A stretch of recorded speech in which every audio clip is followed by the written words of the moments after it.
Que faire pour nos jardins après un été et ces 2 périodes de canicule? Loin des solutions prêtes à l'emploi avec 3 hectares et plus de 2500 espèces de plantes et d'arbres, au Jardin botanique de Limoges, on s'en sort bien.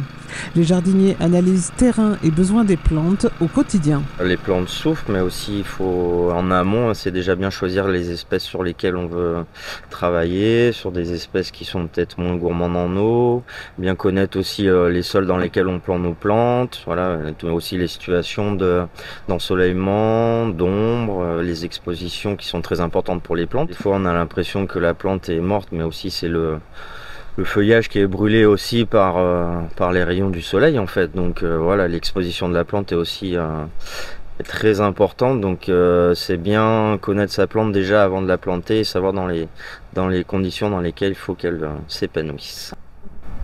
Faut pas s'attendre à ce que la plante du jour au lendemain soit en pleine fleur. Il y a plein de choses à prendre en considération et il faut être patient, comme je le dis souvent.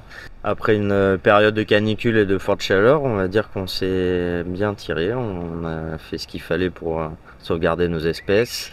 Voilà, il y avait aussi des choix de collection qui étaient faits en sorte qu'on ait des plantes qui soient moins gourmandes en eau. Et on a aussi des phénomènes qui font que les plantes se mettent aussi en sécurité comme on dit, hein. Donc voilà, au niveau de l'évaporation, ce genre de choses, il y a des créations au niveau de la biologie de l'arbre qui font que lui aussi il se protège de tout ça. Donc on a vraiment des feuillages qui sont très brûlés, très marqués cette année en fait. Les feuilles, vous pouvez les garder, les remettre en paillage sur vos massifs, les remélanger avec de la terre, faire du compost. Voilà, c'est du recyclage.